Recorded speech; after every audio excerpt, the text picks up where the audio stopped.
All right, you guys, this is episode 4 of Inner Demons. Before I get into this, though, I want to start this out first by continuing to express my appreciation and gratitude for those of you that continue to open up, whether it's either online in the comment sections or in my IG. I appreciate those of you that are opening up. It's an honor. Those of you that feel like you're burdening me because your stories are too long, it's not even like that, man. You guys can get at me. I'll always read them, and I'll try to respond to all of you as soon as I can. It might take me a minute because I get a lot of messages, but I'm always going to get at you guys and give you my feedback as well. Those of you that want to come on the channel, I'm all for it, man, because I believe we all have a message. We all have a different perspective of different experiences that we've been through, and there's somebody out there that can capitalize off of your mistakes or learn or grow from your experiences. So the more of you that I can encourage to come on the channel and tell your stories, the better. This is just the start of it with mine. Sandman is also going to tell his story. He might not have been through prison, and he might not have been through the gang bang stuff and all that stuff, but he's been through addiction, and there's issues that he had, you know, with his family growing up and being addicted. So I think that's a good thing. It's positive. There's positive outlets across the board that I think a lot of people can benefit from. So that's what we're going to do. Anyway, I want to pick up where I left off. If I can remember where I left off.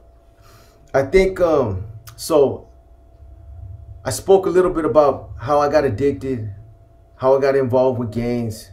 At one point, my mother and stepfather both went to prison. I was out on the street taking care of myself.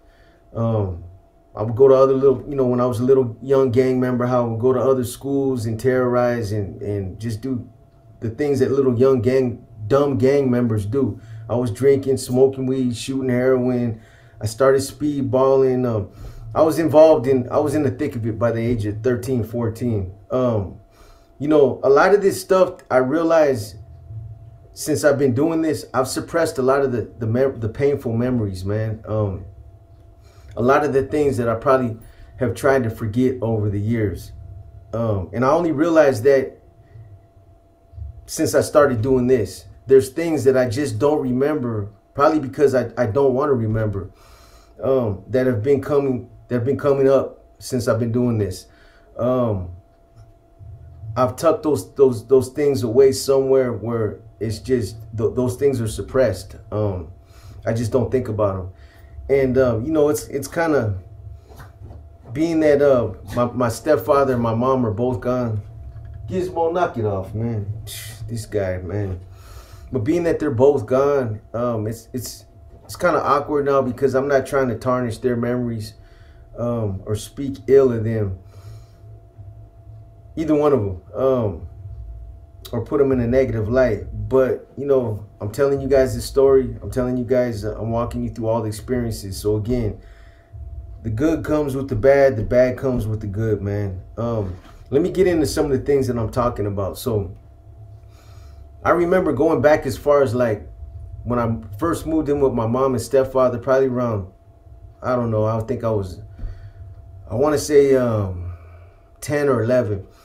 But I remember, like, you know, when I used to mess up, my stepfather would spank the shit out of me. You know what I mean? Whether I was fucking up in school or I was doing something around the house, being disrespectful or whatever it was. Whenever I used to fuck up, he'd spank me. And that continued on until I got older, until I started running the streets, until I started to become a little young gang member. And at some point, as I got older and you know, the streets hardened me, there came a point in time where one time he went to go spank me and I spun around on him and I'm like, nah, man, that's not going to happen no more. You know what I mean? I was ready to beat him up at that point. And I probably could have, man. He was a small guy. He wasn't no big dude, man. But, you know, the other thing that I remember is that he used to beat my mom, man. I remember being at the house and I could hear them arguing and fighting in their room. And I would hear him smacking her around. And I hear my mom screaming and crying. And I used to want to help her. But at that time, I was too young. But eventually, the same thing happened. You know what I mean? I would end up hearing him beat on my mom. And one time, I just went up in their room. And I'm like, hey, man, check it out, man. That shit right there needs to stop. tired of you beating on my fucking mom, dude. You know what I'm saying? Even though he was my stepfather, still, I didn't like that shit, man. You know what I mean? I don't think none of us like that if our mom was getting beat up by her dad, whether it's biological or stepfather or not. You know what I mean? So, you know, those are things that I completely forgot, man. You know, some of the other things, I can't remember if I already talked about this or not. I'm going to talk about it again, though, either way, because I just can't remember whether or not I already brought this up. But some of the other things that I tried to make myself forget, or that I did make myself forget, was I remember, like, when we'd be struggling financially, I remember my stepfather had my mom boosting. Like, we would drive to some of the supermarkets, like, or some of the big what do you call them, man? God damn. Some of the malls, the shopping malls, like Ceremony 6, Tanforan, or downtown San Francisco, where they had some of the other big some of the malls. And me and my stepfather, we sit in the car for, like, shit, we'd be out there for about an hour sweating in the sun while my mom was inside the store, and she'd literally come out with like 2 shopping carts full of shit. All kinds of kitchenware, radios, towels, silverware sets. I mean, just all kind of shit you would need around the house, man. Little electrical things, man. Coffee makers, blenders, everything, man.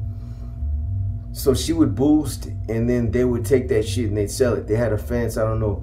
They used to do their thing at that time. But that was one thing I remember my stepfather used to have my mom doing. Now the other thing, it was a little bit more painful, man, when I think back and I remember. Because I'm not trying to have bad feelings for my stepfather now that he's gone. But it is what it is, man. But I remember, you know, at the time, I think I was too young to realize what was going on. Or maybe I did, but just was trying to look the other way. But I remember, like, my mom would get dressed up. She'd get dressed up, man, to go. Well, I was told she was going to a guy named Dave Bernstein. It was like one of my mom's friends. He had a sign company. His business was downtown San Francisco. But I remember they would tell me that my mom was going over there to his house to be his caretaker and also clean his house, and that he'd end up paying her a couple $100. But when I think back on it, man, the way that my mom used to dress up to go to this guy's house, and he was an old dude, you know what I mean? He was like in his 60s, old fucking pervert, you know what I'm saying? But my stepfather had my mom doing that. And now that I think back on it, I know what she was doing. She was prostituting, man. You know what I mean? Those are feelings, man, that I wish I didn't have. You know what I mean? Because I just don't want to look at my stepfather like that. But these are things that happen, man. You know what I mean? Some of you probably have those kind of memories too about things that happened when you were a kid, but we learn how to suppress those things, man. At least I did. You know, I remember this when I first started writing my book in the county jail, and then when I came home, I wanted to confront my stepfather about it. You know what I mean? But he was sick, man, and it had been a while. I've been in the county jail for 10 years. My mom passed away. So coming out, there was a lot of painful things that we were dealing with, and I just didn't want to bring it up. It just wasn't the right time. You know what I mean? He ended up passing away, man, not too long after I came out of the county jail. It was a trip. You know, I might as well just tell you guys this real quick how it happened. I mean, this comes from long-term use of heroin, man. You know, my stepfather, when I first got out, he was sick. Well, no, let me take that back. Everything was cool when I first came home. The first time I seen him, he was okay. You know what I mean? We kicked it, and then like the second or third time I seen him, I remember we went to a park, and he just came out to spend a little bit of time with me. And I remember I was drinking a 40 and we were just talking. And I remember him telling me that he was having a lot of stomach problems, man, that his stomach was always fucking with him. And I remember telling him, man, you got to go see the doctor or something, man. Address that shit. That your body's telling you something. So, you know how we are. I do the same thing. Us as men, we don't like to go to the doctor. I need to be nearly dying with one leg falling off and like just not being able to walk in order to get me to the doctors. I won't go. You know what I mean? That's just how some of us are. But he didn't go either. You know what I mean? At that time, he had hooked up with another female that he had a relationship with, and that was okay. You know, my mom passed. I expected him to move on with his life. I didn't take none of that shit personal. But one day I remember she called me and she was like, hey, your stepfather's sick. He can't get up. I can't get him to move. Like, is there any way you can come down there and help get him to the hospital or something? I'm like, hey, I'll be there right now. You know what I mean? So it's like a 40-minute drive for me. I jumped on the freeway, went down there, picked him up, took him to the hospital, and it was the first time. I remember he went in there, got some tests, ran on him, some blood tests or something, and they shot him back to the pad. He was cool, right? They were supposed to be doing some blood tests to see what was going on with him. It wasn't even a week before she called me again and told me that like he was having another episode, right? So boom, I jumped back on the freeway again, went back down there. I had to literally pick him up, carry him, put him in the car, and this time he was in a lot worse shape. You know, and he just kept telling me, he's like, man, Jay, my stomach's fucked up. I was like, I don't know what it is, man. You know what I mean? It's just, I'm constantly having pains in my stomach. So I'm like, man, we're gonna figure it out. You know what I mean? Take you to the hospital right now. So anyway, I remember taking him. They admitted him that same day. They could tell he was in bad shape, and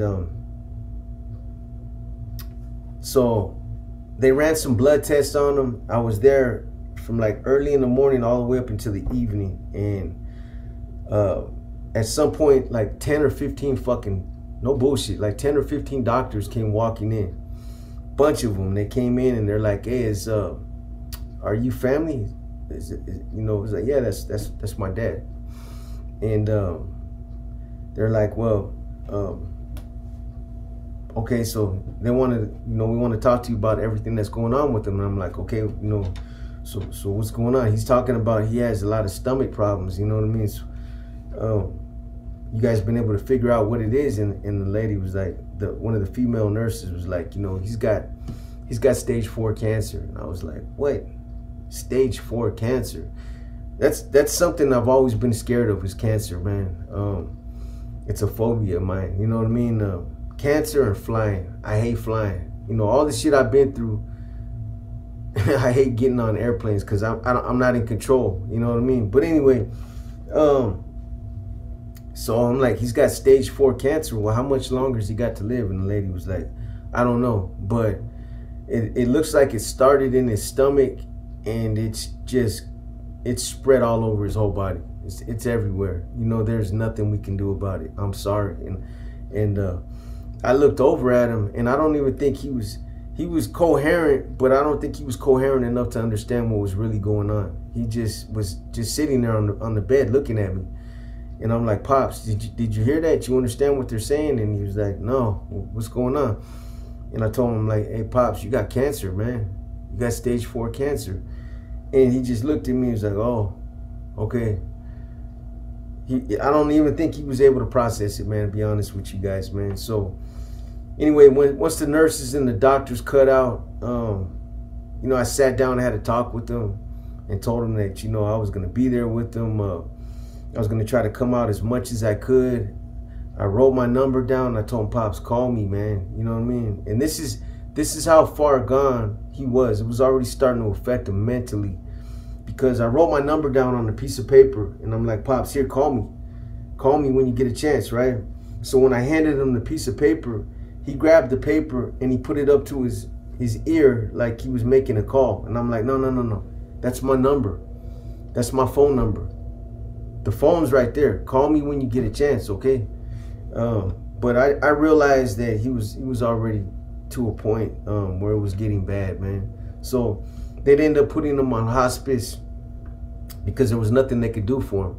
And like that week, they ended up shipping a bed to his house, and they released him.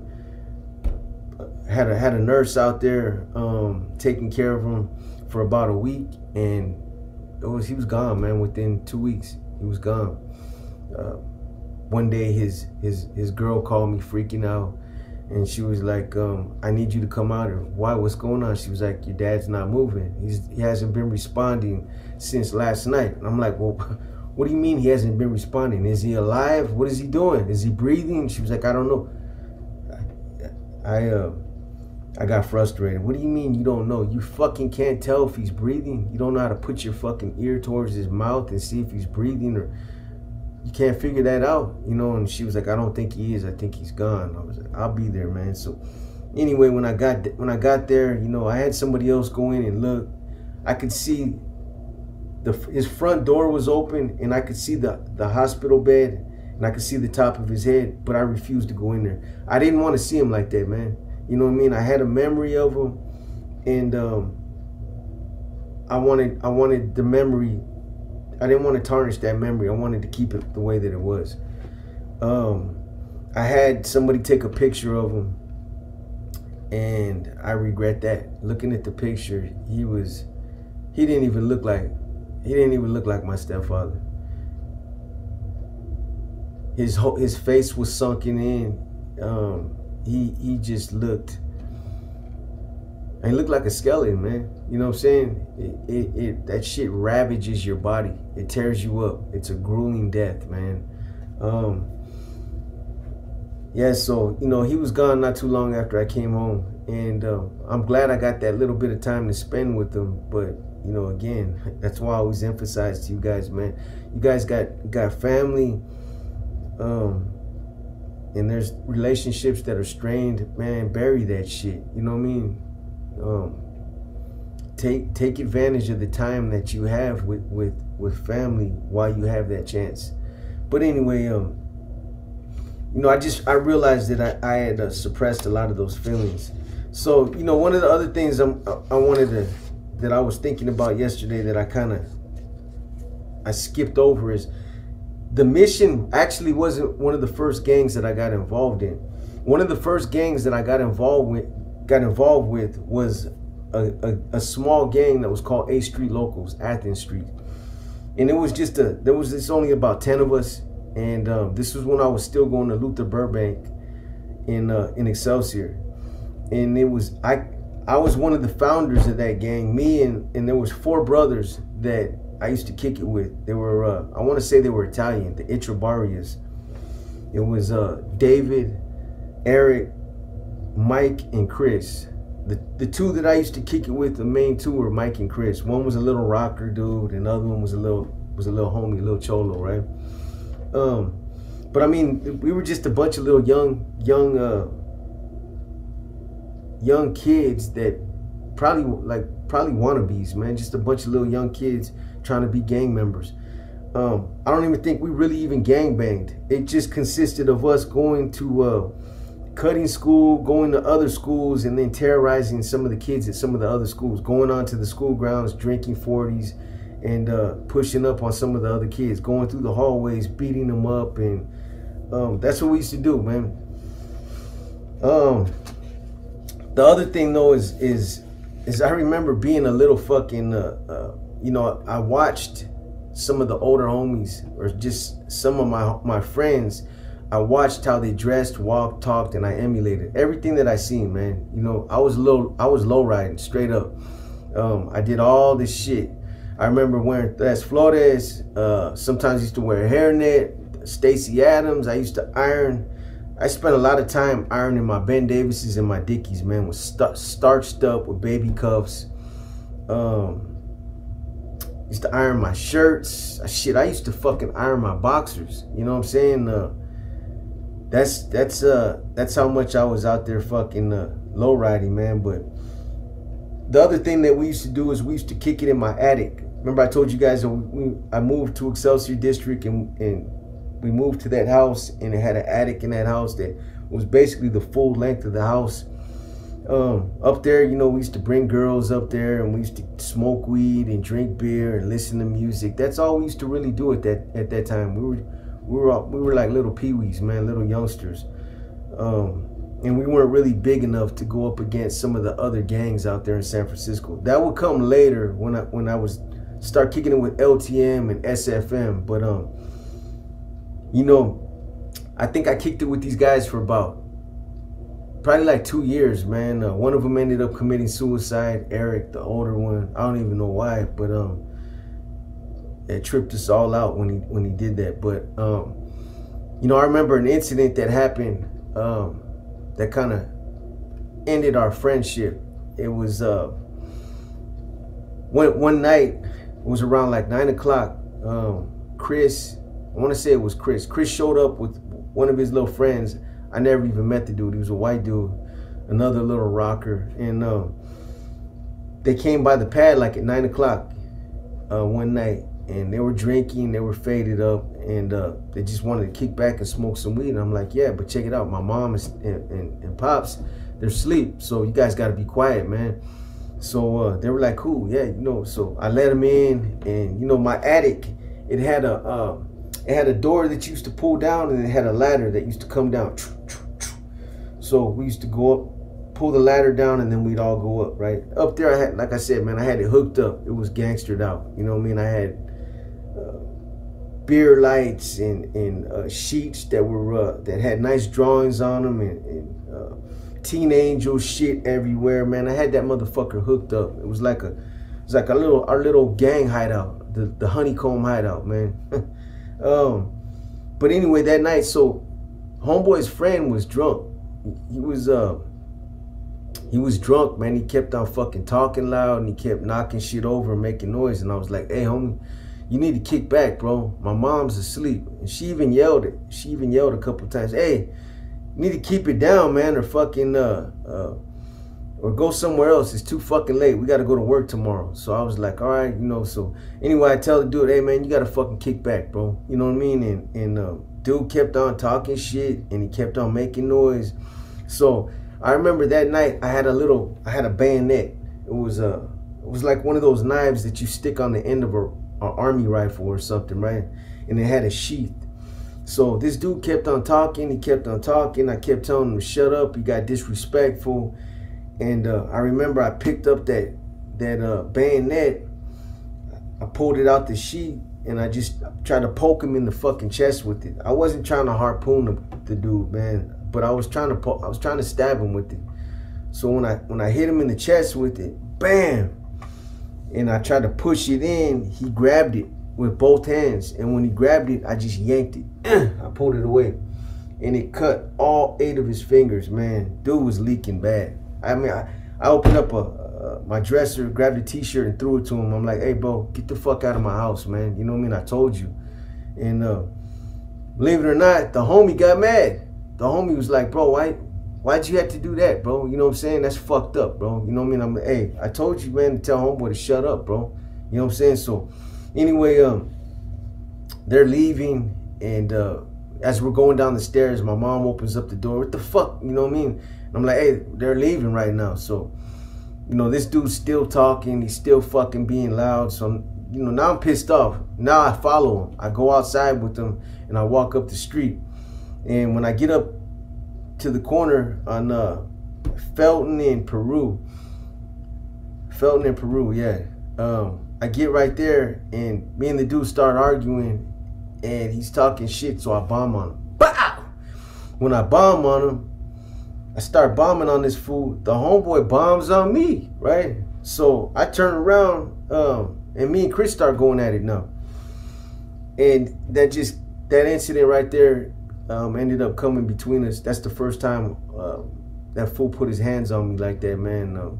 But as a youngster, I was like, nah, man, I'm not fucking with you no more. But, you know, I remember, though, man, that dude's fingers were, all 8 of them, whew, man. I know he had to go to the hospital and get them sewed some of them looked like they were almost falling off, man. If that bayonet would have been a lot sharper, he would have been in trouble. Anyway, one of the other things I wanted to go over with you guys, man. So I'm backing up again, man. I know I'm all over the place, man. And again, I don't remember if I already spoke on this or not, but I'm going to talk about it anyway, man. So one day when I was in school, I remember when I came home this one particular day, my mom was like, hey, I need to talk to you about something. And I'm like, okay, what's up? And my mom was like, sit down. I really need to talk to you and it's important. So I'm like, okay. So I sit down and she tells me, she's like, look, your biological father reached out today. He called me and he wants to meet you, right? And she's trying to gauge my reaction. You know what I mean? I'm looking at my mom and I'm like, he wants to meet me? I don't know, you know. I didn't know what to say. I was like, okay, all right. She was like, well, you want to meet him? You know, are you interested in meeting him? And, you know, at that time, man, I felt like I was betraying my stepfather. If I really wanted to see my father, I wanted to meet him. I was always interested in getting to know him and just getting to know who he was. I wanted to know who my biological dad was. But I felt like I was betraying my stepfather if I did that. You know what I mean? So I kind of played like, you know, I told my mom, I don't know, man, I got a dad, you know what I mean? And she was like, you need to go meet your biological father. Your stepfather would want that, you know what I mean? So anyway, later on that evening, the conversation comes back up and my stepfather's like, Jay, go visit your dad, man. That's your biological father. Go see, go check out your roots, man. See where you came from. Get to know that side of your family, man. You know what I mean? I'm still gonna be your father. That ain't never gonna change. So he made it okay for me. So my mom ended up calling my dad back, and they made arrangements for me to end up going out to San Jose and spending the weekend with them. I remember the first time he came to pick me up. No, he's a big dude, Puerto Rican, healthy motherfucker, man. I had never seen him before. I remember I had seen a picture of him when I was a kid, just one picture. But other than that, I didn't know what he looked like. He could have walked by me and I wouldn't have knew it was him. So anyway, we get out to San Jose, and he was in a relationship with another his wife at that time. Her name was Kathy. They ended up having 2 daughters and a brother, Danielle, Lorraine, and Anthony. So I had two half sisters and a brother from that relationship. You know, when I went out there to visit him, I remember, like, we'd go to work, his work. He was a lumper. He used to load trucks. So, you know, he used to take me with him, and I'd help him load trucks. I'd take my shirt off. I had my little slingshot on, and I'd be in the truck helping him, man. We'd be in there together, and I was digging that shit, man. You know, this was my dad. Finally getting to know my dad, man, and you know, just that first visit, I got close to him. I got real close to him. I bonded with him fast, man. I want to say I probably had about 6 visits with him, where I went out over I want to say within a 4-month time span. I went out there to see him about 6 times. You know, besides going to his work, I remember he had some weed one day on his mantle. I seen it and I asked him if I could smoke it. He let me smoke weed, and I remember we went to a park and he introduced me to his Sancha and shit. We were out there drinking at the park. They let me drink liquor. You know, it was cool, man. It was cool. But just as fast as he came in my life, he disappeared just as fast, man. So one day, I remember I was at school and they told me that my mom wanted me to come home early, right? Hey, your mom wants you to come home, something happened. So anyway, I end up I go home, you know what I mean? I'm thinking like something bad must have happened, but I wasn't thinking that it had anything to do with my biological dad. So I get home and I tell my mom, what's up? You know, they sent me home early, and she was like, sweetheart, I need to talk to you. She's like, something happened, and I need to talk to you about it. So I'm like, okay, what happened? You know what I mean? So we sit down, and she was like, I got a phone call from your aunt, your dad's sister, and apparently your dad was killed yesterday. And I was like, he was killed? How was he killed? And she said he was shot. You know what I mean? That's all she knew. She had like some sketchy details. I would end up finding out through one of my cousins that, you know, it was a female and two dudes that went over there to my dad's house, and they robbed him. They tried to rob him. They tried to jack him for his shit. My dad was a small time PCP dealer. He sold lanyards. That's it. But this female, she led these two cats to believe that my dad was a big time connection. Like he had a lot of weight sitting at the house, and like there was a bunch of fucking money over there. So these dudes went over there to jack him. Later on, I ended up talking to his wife, Kathy, and she said that she ended up going crazy, man. She ended up losing custody of my two stepsisters and my two half sisters and my half brother. She went into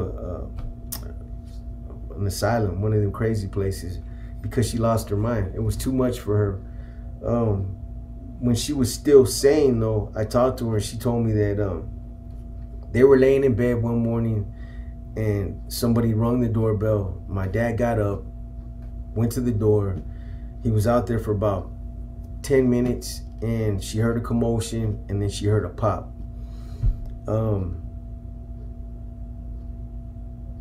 When she heard the pop, she could tell it was a gunshot, obviously.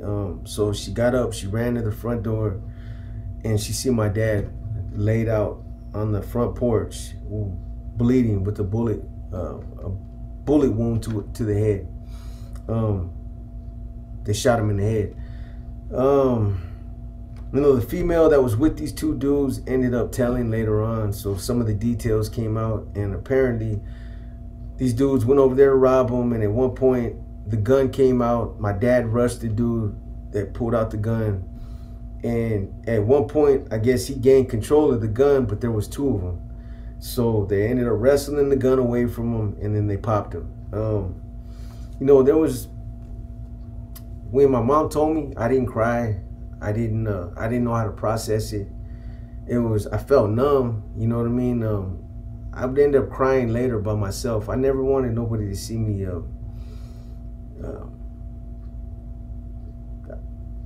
get emotional, you know what I mean? I hid my emotions.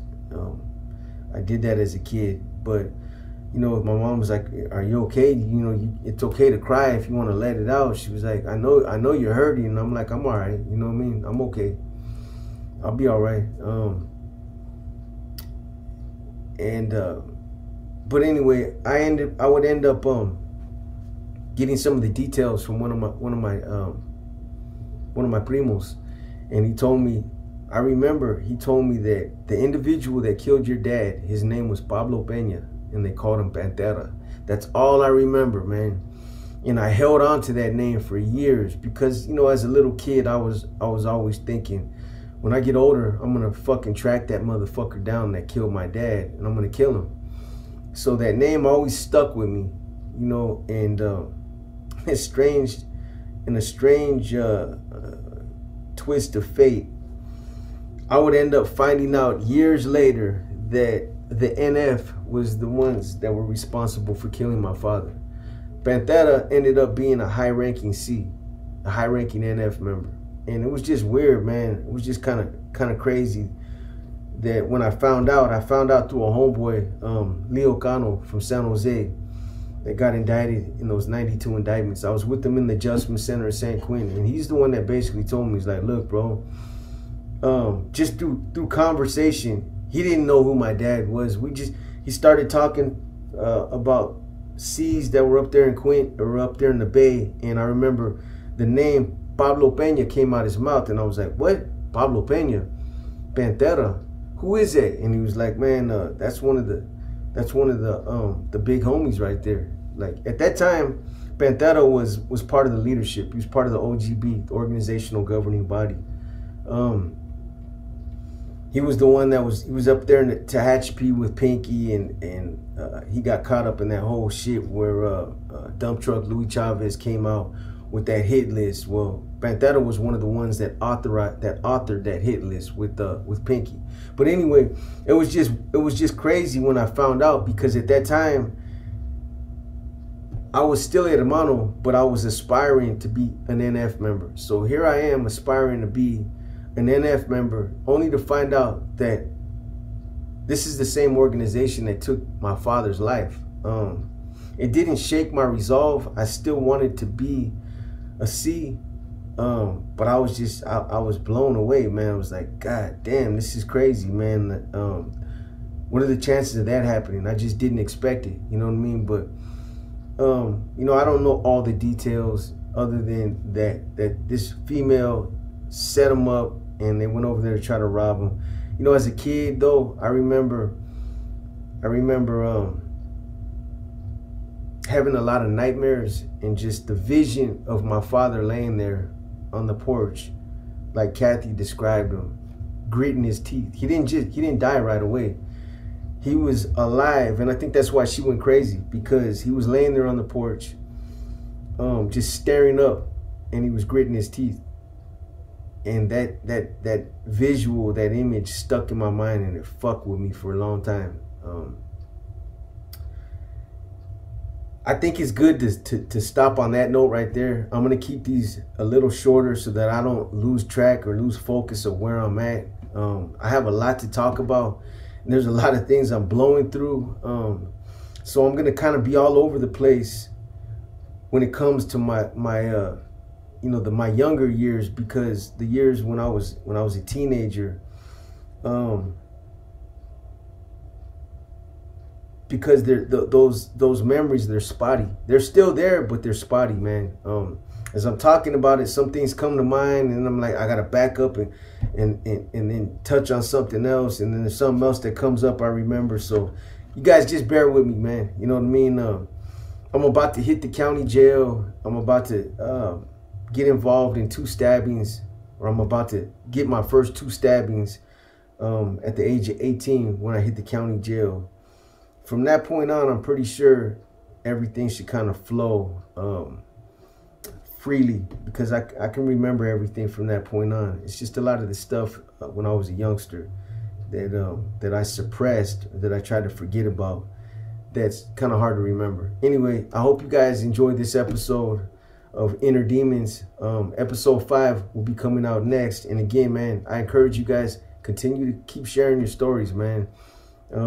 It's therapeutical for you guys, even if it's just to text it, to talk about it. It's therapeutical. So I encourage you to keep doing it.